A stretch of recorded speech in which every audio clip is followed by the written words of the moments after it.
वक्रतुंड महाकाय सूर्यकोटि समप्रभ निर्विघ्नं कुरु मे देव सर्वकार्येषु सर्वदा। ओम श्री महागणपतये नमः। ओम श्री गुरुभ्यो नमः। हरिः ओम। सदाशिवसमारम्भां शंकराचार्यमध्यमाम् अस्मदाचार्यपर्यन्तां वन्दे गुरुपरम्पराम्। अस्मद्गुरुभ्यो नमः। श्रुतिस्मृतिपुराणानाम् आलयं करुणालयं नमामि भगवत्पादं शङ्करं लोकशङ्करं। शङ्करं शङ्कराचार्यं केशवं बादरायणं सूत्रभाष्यकृतौ वन्दे भगवन्तौ पुनः पुनः। ईश्वरो गुरुरात्मेति मूर्तिभेदविभागिने व्योमवद्व्याप्तदेहाय दक्षिणामूर्तये नमः। ओम श्री मेधा दक्षिणामूर्ति स्वामिने नमः। ओम सहनाववतु सहनौ भुनक्तु सह वीर्यं करवावहै तेजस्विनावधीतमस्तु मा विद्विषावहै। ओम शांति शांति शांति। हरि ओम श्री गुरुभ्यो नमः। हरि ओम। ओम भद्रं कर्णेभिः शृणुयाम देवाः भद्रं पश्येमाक्षभिर्यजत्राः स्थिरैरङ्गैः स्तुष्टुवागुंसस्तनूभिः यशेम देवहितं यदायुः। स्वस्ति न इन्द्रो वृद्धश्रवाः स्वस्ति नः पूषा विश्ववेदाः स्वस्ति नस्तार्क्ष्यो वरिष्ठनेमिः स्वस्ति नो बृहस्पतिर्दधातु। ओम शांति शांति शांति। हरिः ओम श्री गुरुभ्यो नमः। हरिः ओम। So namaste once again everyone. Actually I have got only some 23% battery. I put it on charging but the now power has gone off. So I don't know whether when it will come by chance the power goes away, then don't log out. I will go to another room and there I have got that battery backup on plug point. I will plug in there and we can continue the class. Okay, don't log out if by chance his power goes off. I hope it will come before the within short time now. Okay. Okay, so we are in the 8th mantra, 2.1.8. We will chant. सप्त प्राणाः प्रभवन्ति तस्मात् सप्त प्राणाः प्रभवन्ति तस्मात्। Everybody is unmuted? Yes, Guruji. Okay. सप्त अर्चिषः समिदः सप्त अर्चिषः समिदः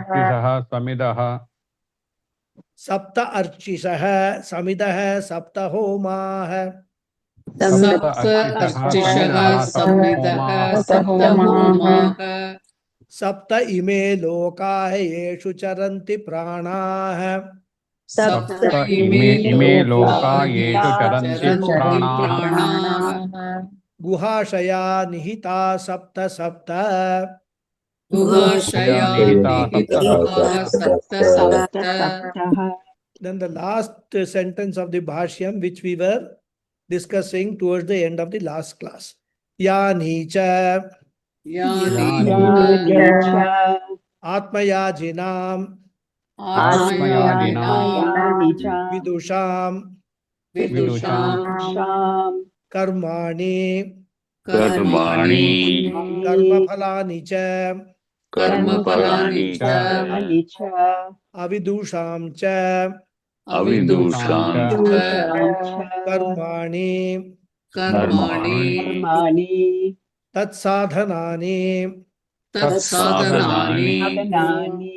Karmaphalani cha Sarvam cha etat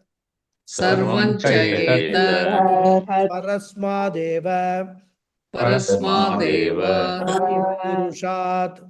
Purushat Sarvajñat Prasutamiti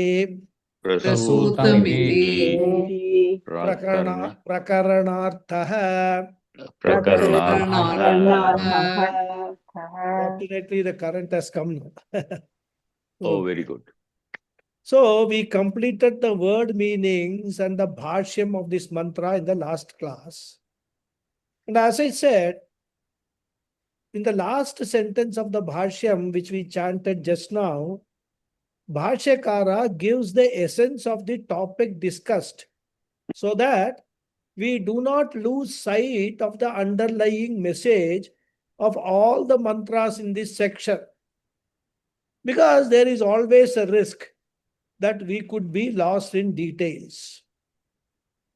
Now let us look at the meaning of this sentence. Yani cha. Yani cha is an expression which can be roughly translated as that is.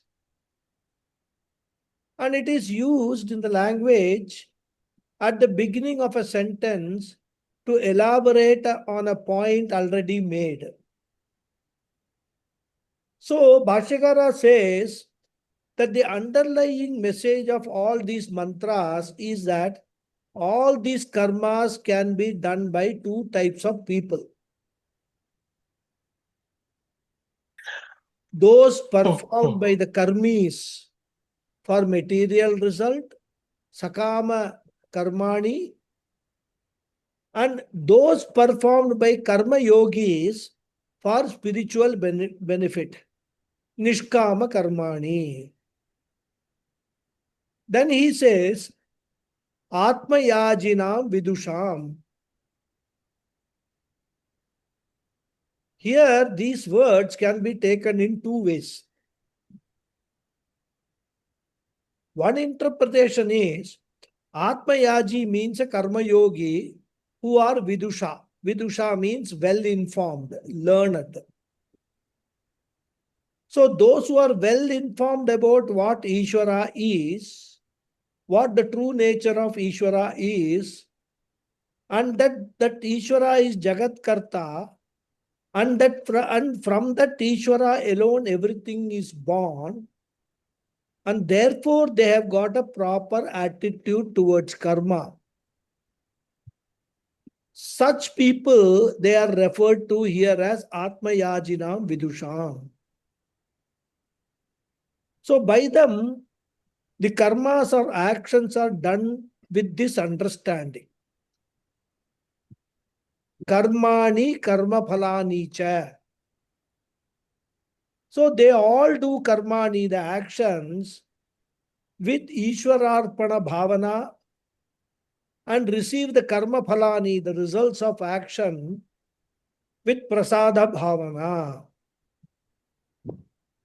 Therefore, their approach to karma and karma phala is karma yoga approach. And not only that, they are very, very well informed about parama purushartha moksha also. And they know that the road to moksha goes through karma yoga only. They know that once they have enough sadhana chatushtaya sampatti, enough chitta shuddhi, they will have to go through the Shravana Manana Nididhyasana to arrive at their destination, which is Jiva Ishvara Aikyam. And which destination they will go and figuratively offer the Jivatma into Paramatma as an oblation and gain the understanding of the oneness of Jivatma and Paramatma. And therefore, they are informed enough to know that their present approach is all a part of the Jnana Yajna, that spiritual path. The worship they are doing by Shravanam, Mananam, and Nididhyasanam. And those people are called Atmayajinam Vidusham. Because the word Yaji means Yajna. Yajinam means those who are doing yajna, homam, etc. So here, Bhashyakara is comparing this entire spiritual journey as a yajna being performed. And Bhashyakara borrows this word Atmayaji from Brihadaranyaka Upanishad. And he gives a secondary meaning also. He says a karma yogi who performs nitya naimittika karma to become the real Atmayaji is one meaning. A jnani can also be called the Atmayaji. So two meanings we can take. One is a karma yogi who performs the nitya naimittika karma with the karma yoga attitude of, obviously, karma yogi means person doing the karmas with the karma yoga attitude to become the real Atmayaji, the jnani. Because jnani, what he has done, he has offered his Atma into the Paramatma. And he has become one with Paramatma. All this offering and all, these are all figurative expressions. That means what? He has understood that there is no difference between himself, that is Atma, and Paramatma. And there is Sakama Karmi who performs karma for material benefits. He calls them Devayaji. So a Devayaji is a normal karmi who prays to the Bhagavan, who does all sorts of yajnas, etc. for material benefits. Putra Kameshti Yagam, he does. So many yagams are given in the Vedas for material benefits. So that is Devayaji. Atmayaji is a karma yogi in this context. Because mind you, even though I have told that Atmayaji can also be interpreted as a jnani, we have not yet come to that portion of a jnani. We are still in the portion of understanding that Ishvara is Jagat Karanam. And because Ishvara is Jagat Karanam, Jagat is the Karyam, and being Karyam, everything is Ishvara alone. That is the stage we are in. We have not yet gone to the final stage of Jivatma Paramatma Aikyam. But then whenever we are using certain words like Atmayaji and all, we have to understand the full import of that particular expression. And another way to understand Atmayajinam Vidusham is based upon Manusmriti, where the word Atmayaji is used. In Manusmriti, there is a shloka in the 12th chapter, shloka number 91. Sarva bhuteshu chatmanam sarva bhutani chatmani samam pashyan atmayaji swarajyam adhigacchati. So there is a similar sounding shloka is there in Bhagavad Gita also. Okay.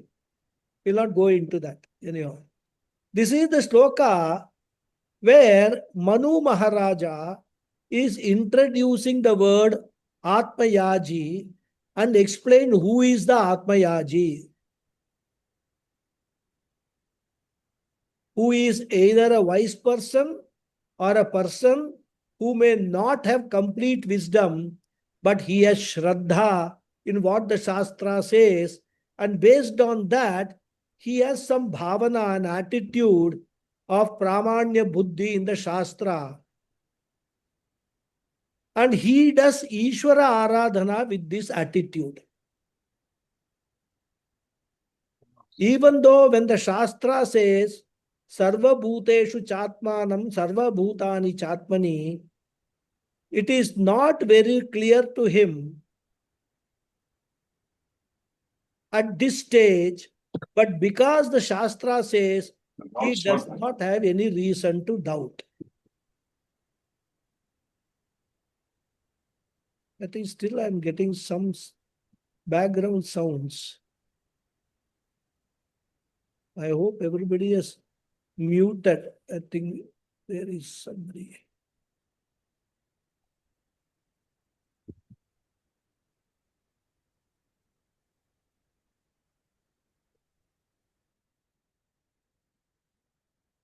Yes, all are now muted.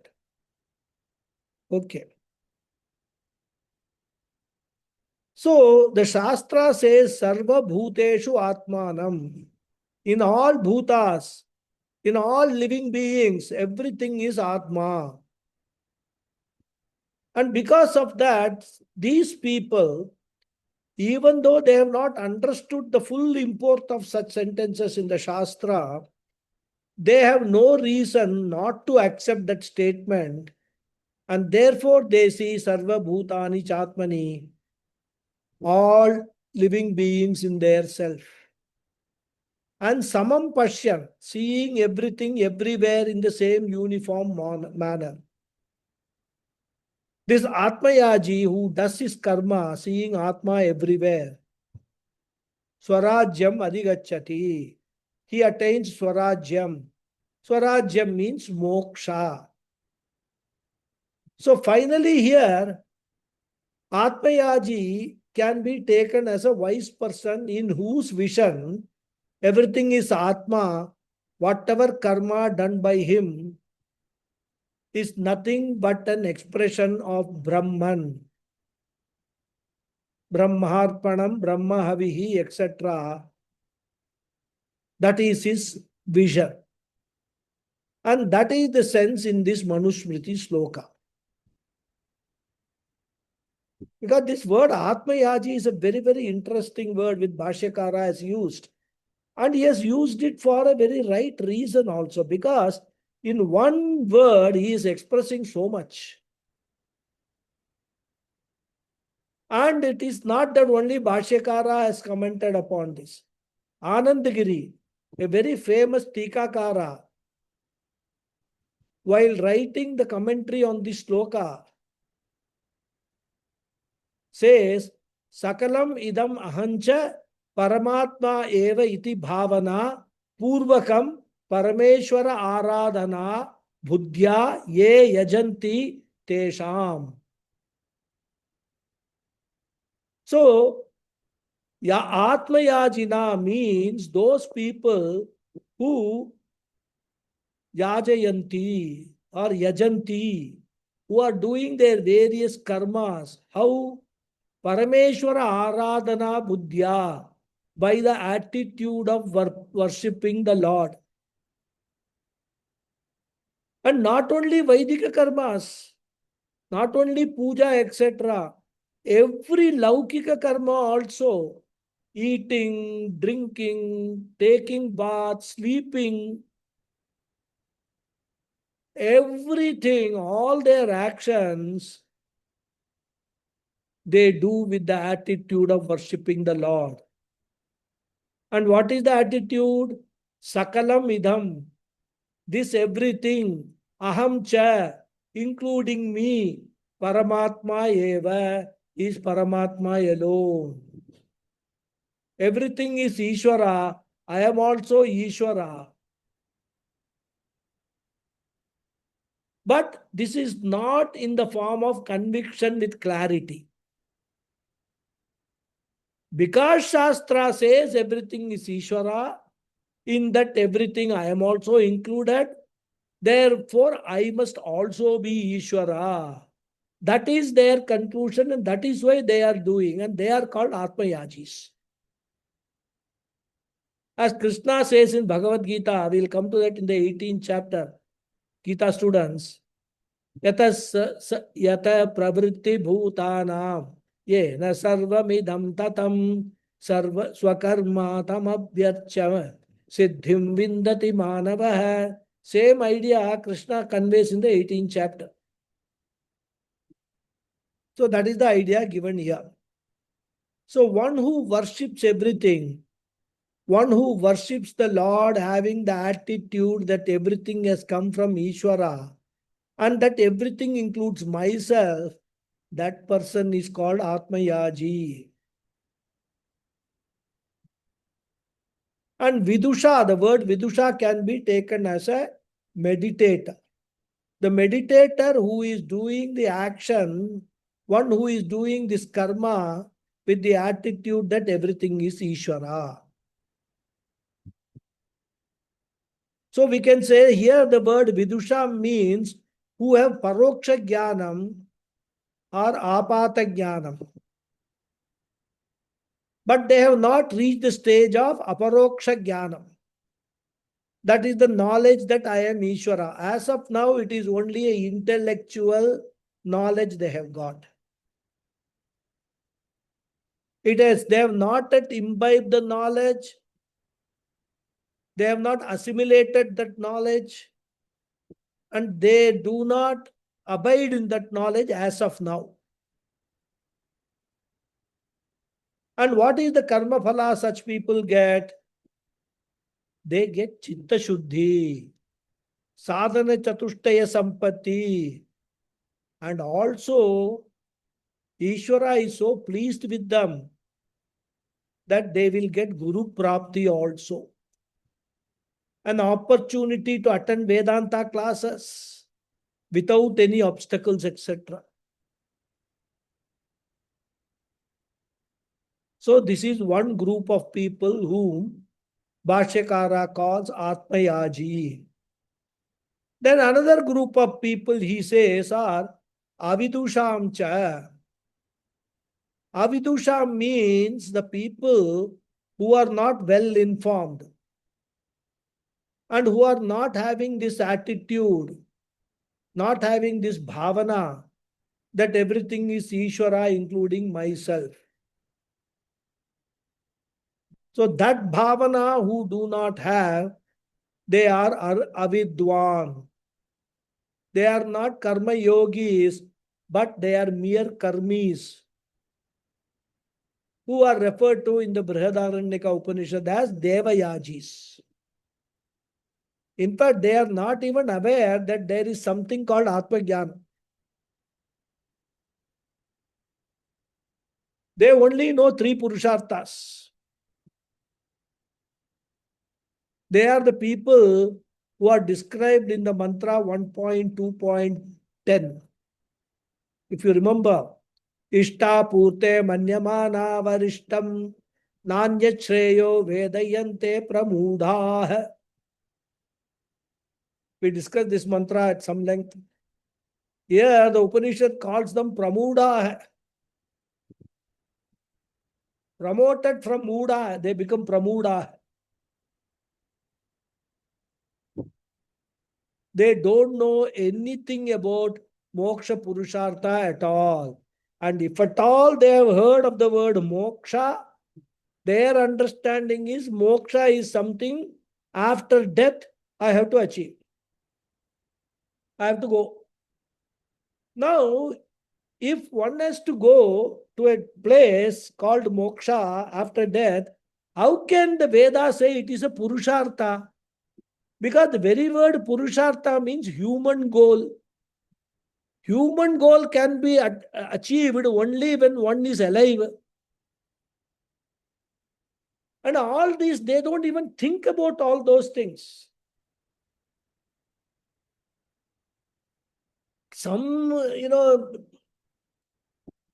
Somebody teaching Bhagavatam or some Puranam, etc., they will tell them that there are 4 Purusharthas. They will say Artha, Kama, Dharma, Moksha. And at the same time, they will also tell Moksha means after that going to Vaikuntha or Kailasa, etc. That is Moksha. Now, in that entire audience who is listening to these Bhagavatam, etc., year after year for 25 years, it will never occur to them that the word Purushartha, very word Purushartha means something to be achieved, attained in this life itself. So when the Vedas say moksha is a Purushartha that is to be achieved in this life itself while living, this thought that why should I die to attain moksha Purushartha will never occur to them. See, this is how the spiritual journey has to carry a logical mindset along with it. Merely because the Shastra is saying something, we need not blindly swallow it. Unless our intellect is satisfied that what Shastra is saying is also logical, or at least it is not illogical,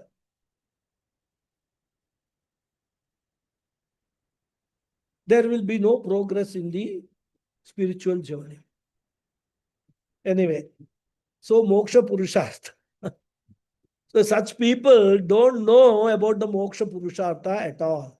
And therefore, here avidusha means they don't have even the paroksha jnanam.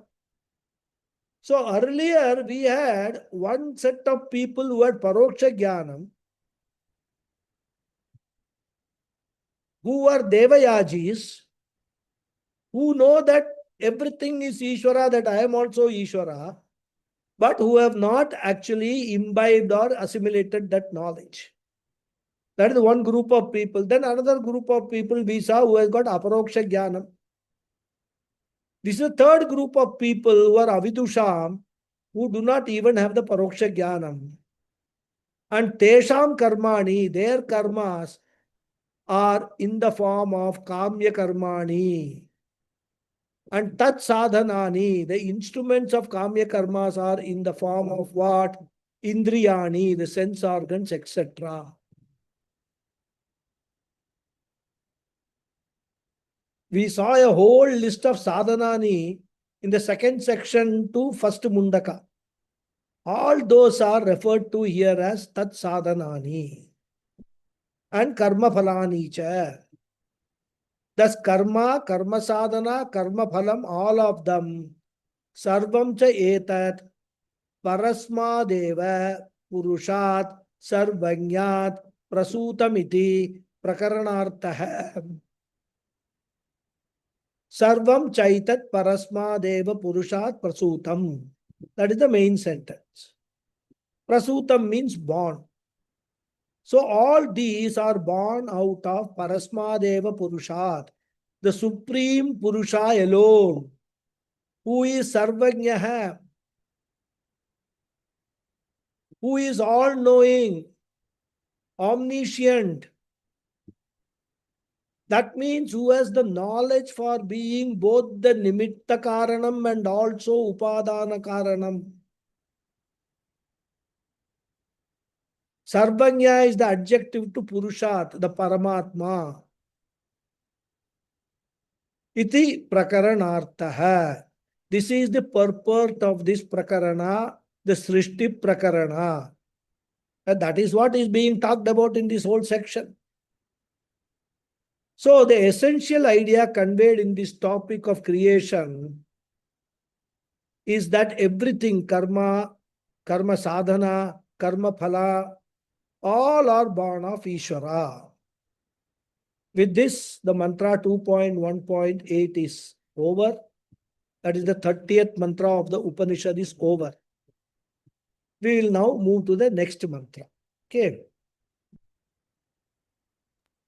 And since we are in the same section, Shruti continues with the topic of creation from now a different angle. And therefore, Bhashyakara does not feel the need to introduce the mantra. He straight away goes to the mantra, and we will also straight away go to the mantra. Okay. We will chant. Ataha. Ataha. Ataha. Samudra girayascha sarve. Samudra girayascha sarve. Asmat. Asmat Sandante, Chandante. Yandante, Yandante. Sindavaha, Sindavaha. Sarvarupaha, Sarvarupaha. Atascha Sarvaha, Atascha Sarvaha. Oshadayaha, Oshadayo. Rasascha, Rasascha. Yenaisha, Yenaisha. Bhutaihi, Bhutaihi. Tishtate, Tishtate. Hi, Hi. Antaratma. Antaratma. So first Padacheda and then gist of the mantra. Ataha samudraha girayaha cha sarve asmat syandante sindavaha sarva rupaha ataha cha sarva oshadayaha rasaha cha yena yesha bhutaihi tishtate hi antaratma. So it's a very simple gist. And that is not only the subjective sense organs are born out of Brahman, the objective, Adhibhuta Prapancha, the world is also born of Brahman only. And the Upanishad enumerates whatever it feels like. There is no order or logic because everything is born of Brahman. So Upanishad is not following any order. Okay, this came, now next I should talk about this. No, nothing like that. So suddenly from sense organs and karmas and karma palani, etc., Upanishad jumps to mountains, rivers, plants, everything, and says everything is born of Brahman only. This is the essence of the mantra. Now we will see the word meanings. Ataha. We must all by now noted that Ataha got several meanings. And one of them is therefore. So Ataha here means Asmat. From this Purusha, who is the subject matter under discussion. So from this Purusha, Sarve Samudra hai, all types of oceans are born.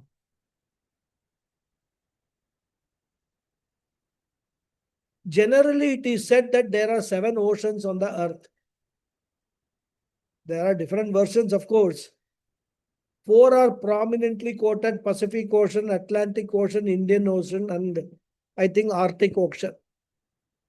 Then they divided Pacific and Atlantic into North and South. So we have got North Pacific and South Pacific Ocean and North Atlantic Ocean and South Atlantic Ocean. So now 6 are there. Then they added Antarctic Ocean also and made it 7. Our scriptures also talk about 7 oceans, but not these. The names of which we will see when we see the Bhashyam, because Bhashyakara refers to them. So Sarve Samudra hai, all oceans are born of the same Paramatma Ishvara. Then Giraya cha Sarve. Giraya means the mountains, which includes hills also. All of them, Sarve, are born of Ishvara. Asmat Sandhyante Sindavaha Sarvarupaha. Here Sindavaha means rivers.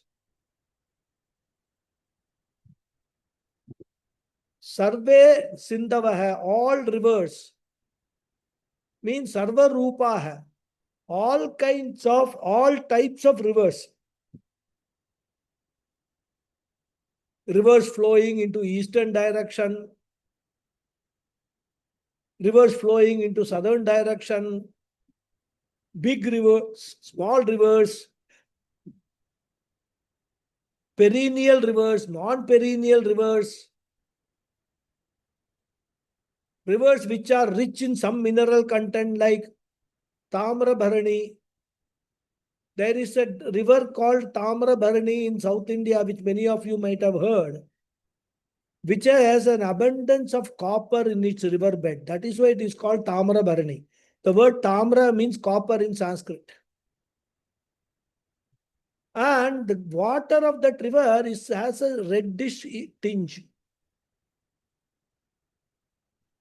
So different rivers having differences in the mineral content, all of them are Sarva Rupa, all kinds of rivers. And I said that the word Sindhava means rivers. The word Sindhu is having the meaning of Samudra also. It is used in the sense of ocean also.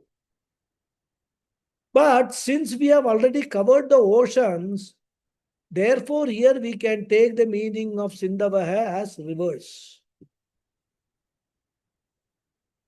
So they are Syandante.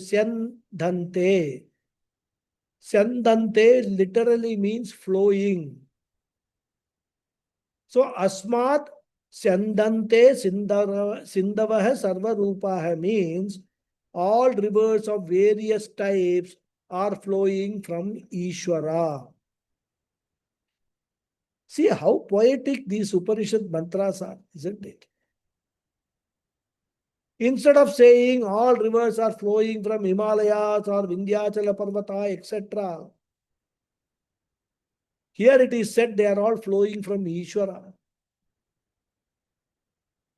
And Pujya Swamiji says, here flowing from Ishvara means they are flowing because of the order of Ishvara. They are flowing because of certain cosmic powers acting on them. And the cosmic powers are the order of Ishvara, as we have seen time and again.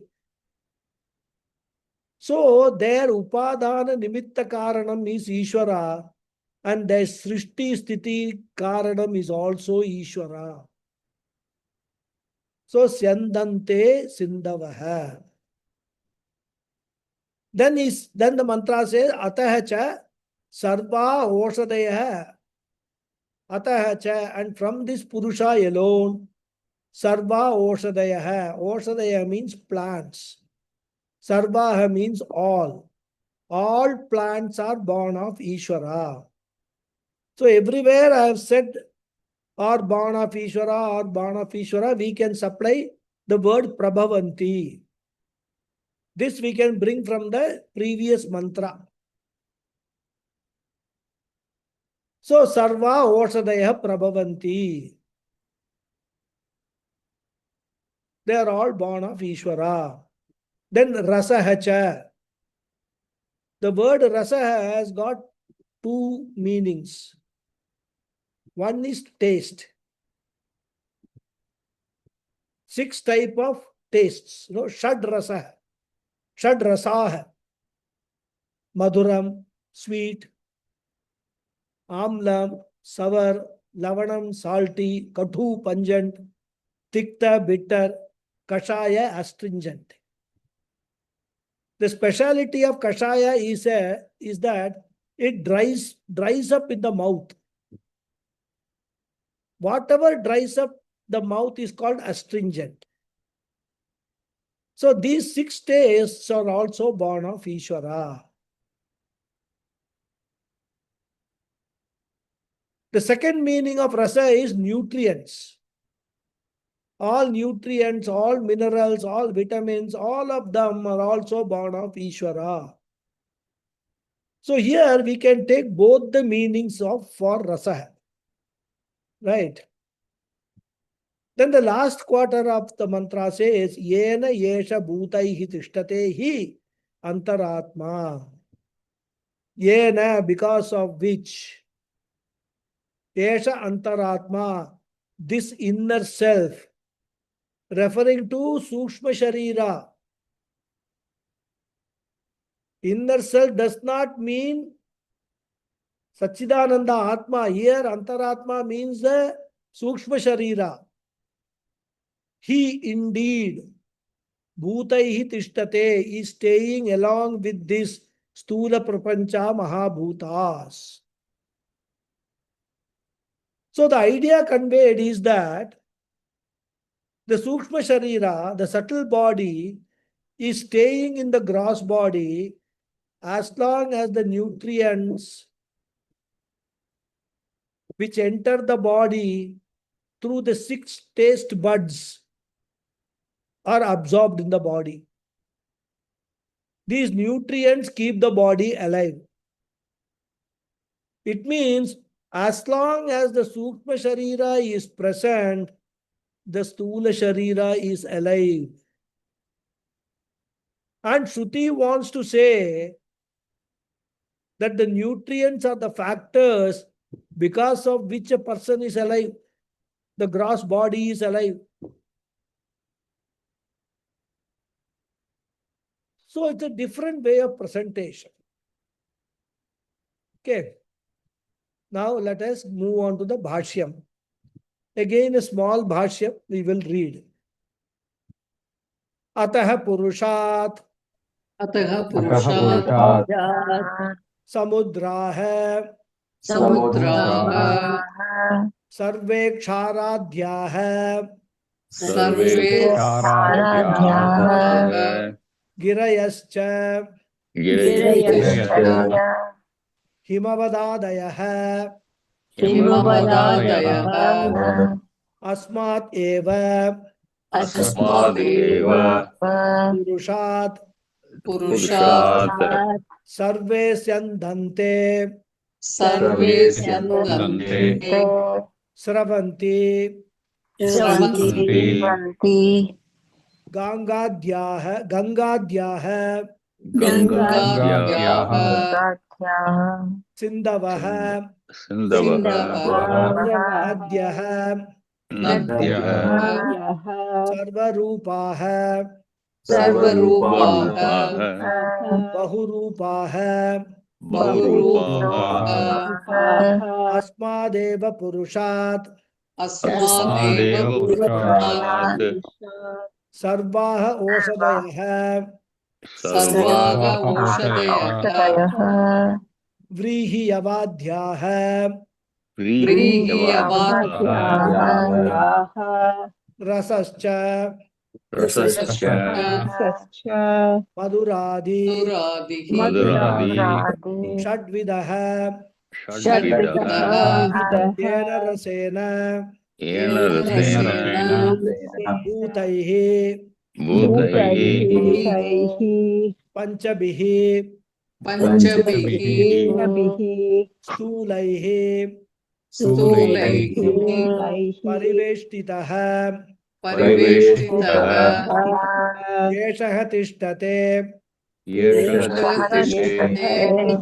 Tishtati तिष्ठति Yantaratma यन्तरात्मा Lingam लिङ्गम् Sukshma Shariram सूक्ष्मशरीरम् Tad Antaratme Tad Antarala Tad Antarale तदन्तराले तद्हि अंतराल in my book.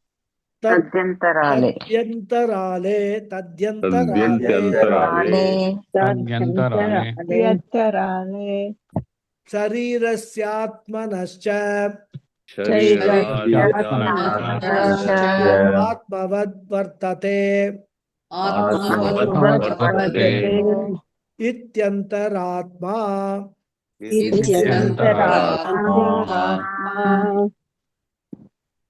So, we will take up the first quarter of the mantra. Atah samudraha gireyah cha sarve. Atah is in the moolam. As I said earlier, here atah means as the meaning of asmat, from. So Bhashyakara directly goes, says Purushat. From that Purusha described in the second mantra, from that Paramatma, Samudra hai, the oceans are born.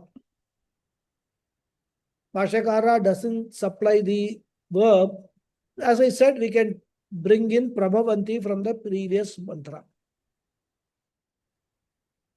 Bhashyakara explains, Samudra hai refers to Sarve Ksharadhya hai, all types of oceans, namely Kshara Adhya hai. Kshara means saltish, Adhya means etc. So Ksharadhya means salt water, ocean, etc.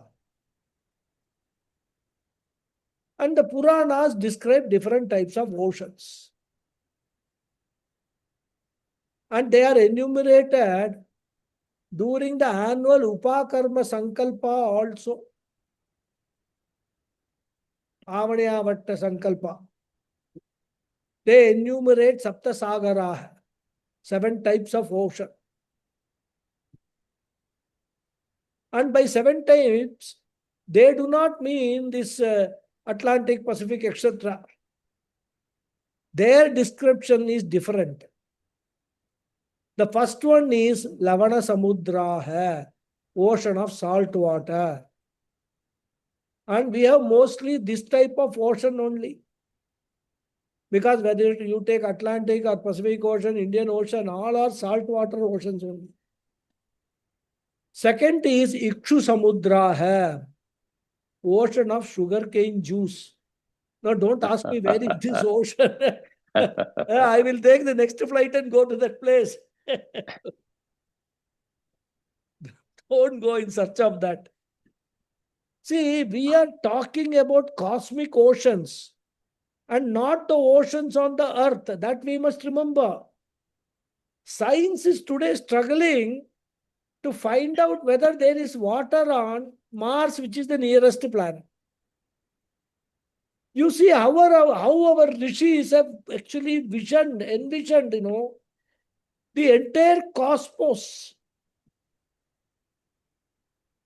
And they say Ikshu Samudra hai, ocean of sugarcane juice. It must be somewhere. So therefore, don't rush there. And the third one is more attractive for many people. Sura Samudra hai, ocean of liquor.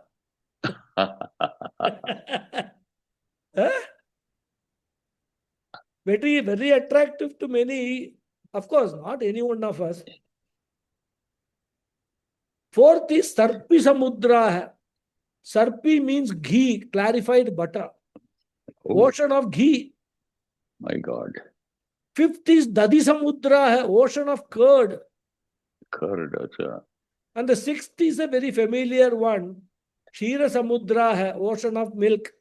That we know that there exists an ocean of milk in which Bhagavan Mahavishnu is actually, lying down and taking rest.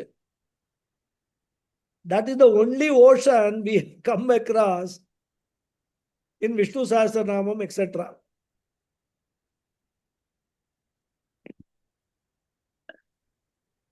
And the seventh one is Swadudaka Samudra, ocean of sweet water. So these are called Sapta Samudra in the Shastra, and they are also born out of Purusha Brahman. So Ksharadhya hai. And that is why Bhashyakara, even though he realizes, see how beautifully he introduces one beautiful idea by this very word Ksharadhya. He realizes that when we are actually on the earth, and when we talk about 7 oceans, our attention will go only to the limited geography of the earth, and we will think that, okay, these are born of Ishvara. And that will be a very, very inaccurate understanding. It will not be understanding, and it will not be an understanding where we consider the entire universe as Ishvara Shariram. It will not be an understanding based upon Vishwarupa Darshana. It will not be an understanding which will be a mature understanding. So by just introducing one word, Bhashyakara takes our vision from this limited geography of this earth to the entire cosmic geography, rather the entire cosmos. So that is the beauty of the Bhashyam. And when we read the Bhashyam, which is interpreted by great Mahatmas like Puja Swamiji, Swami Chinmayananda, etc., who have taught us, we get a different, completely different view, different perspective of the entire message of the Shastra, rather. Then Girayascha, mountains. That is in the Moolam. Bhashyakara says Himavad Adayaha. Himavad means snow. Snow-capped mountains. And that is how the word Himalaya has come. It is a temple of snow, Himalaya.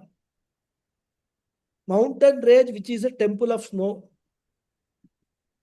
And here again, we have to understand, it is not only referring to those mountains which are on the earth, which may be covered with snow, like Alps, etc. But this is talking about the mountains which is there in all the other, not only planets of the millions of stars, where mountains will be existing. Because one thing is there. Once we observe the earth, some people may think, okay, earth is unique. But scientists don't think like that. Scientists know that earth is not unique, and there is a distinct possibility of so many similar worlds, worlds existing in the entire vast universe.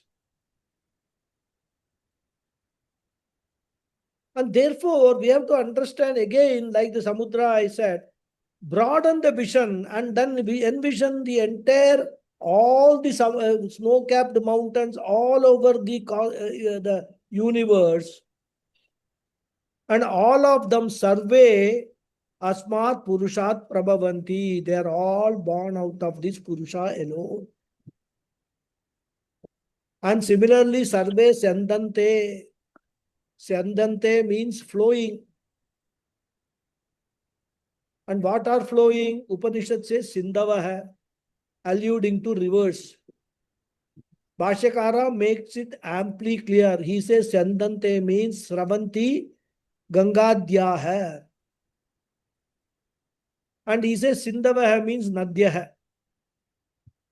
So all rivers all over the universe which are flowing, they are all Prabhavanti, they are all born out of this Purusha only.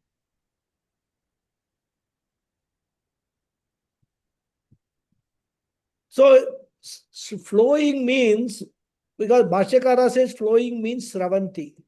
Now Sravanti means merely flow down. Now you can say air is also flowing, isn't it? So therefore he clarifies Gangadhyaha, Ganga, etc. And what are they? Sindavaha, Nadhyaha, rivers.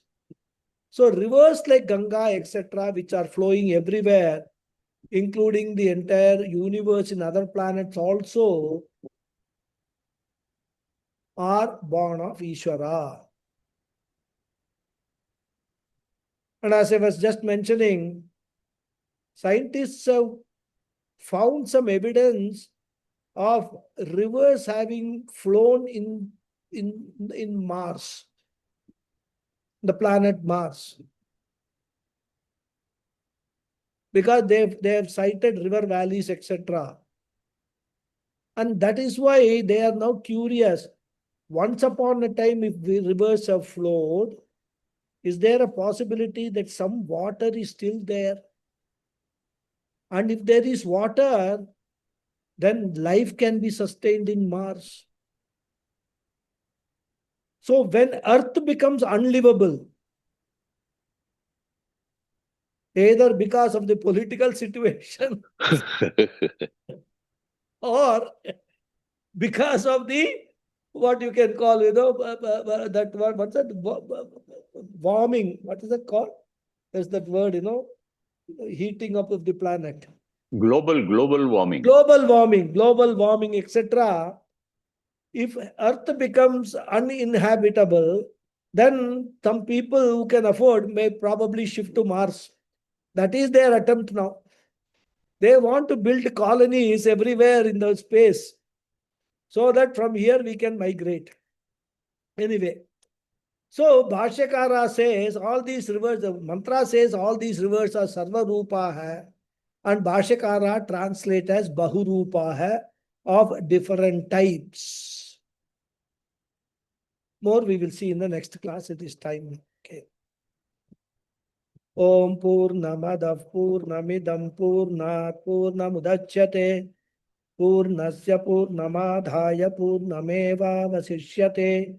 Om Shanti Shanti Shanti. Harihi Om Sri Gurubhyo Namaha. Harihi Om. Thank you all very much. Thank you, Thank you, Guruji. Guruji. Dhanyawada. ಧನ್ಯವಾದ Hari ಗುರುಗಳೇ. Om. Hari Om. Thank you, Guruji. Thank you. Namaskaram, Guruji. Thank you Hari Om, very much. Namaskaram. Thank you very much. Hari Om. Thank you, Guruji. Thank you. Namaste. It was not the question, just on what was being mentioned toward the end of the class, whether Mars is going to become livable in the future. This is there's some evidence of this in one of the our own shastras, where from where I have heard, I do not remember, that when the Srishti was created, when so the sun was so hot, and then initially sun was very hot, and then as sun started cooling down, little by little, the planets at a certain distance only can grow, can develop life. And as the sun is getting warmer again, at some point, sun being the Earth being the third planet from the sun, that will become unlivable, and the one next to it will have the appropriate temperature that will develop life. And the other planets like Mercury and Venus also, they had life at once upon a time, and now they are inhabitable and not viable for life. And now it is the Earth's turn to be to support life. And then the course of time, when the conditions of temperature and distance are appropriate, those planets will on those planets life will flourish. Yeah. So now it is the fortunate turn of the Earth and us Earthlings. That's what that I have read somewhere, or No, it is true. I mean, that is the theory. scientific But as then well. we need not be scared about it because it is not going to happen in our Yeah, lifetime. definitely not. No, So, no. The but yes, that is finding the water theory. on finding evidence of water on Mars, and then in the very distant planets also they have found evidence of rivers having been there. Yeah. So those are all the indirect evidence True. But then one thing is there, whether that is going to happen or not, by that time we will all have got moksha and we will be out of all these problems of planets, rebirth, etc. So don't worry. Yes. We will be the one who will be creating all these things. Paramatma we will become. Brahmasmi Not we are Paramatma. We will understand that we are Paramatma at that stage. So there won't be any Punarapi Jananam, etc. Okay. Yeah, thank you. Thank you very much. Yeah. Thank you very much. Hari Om. Hari Om. Hari Om. Any other question or comment? Oh, hands are going up. So I guess we can close the class, close the session, and continue next week. Hari Om. Thank you all very much. Hari Om, Guruji. Hari Om. Hari Om. Thank you, Guru.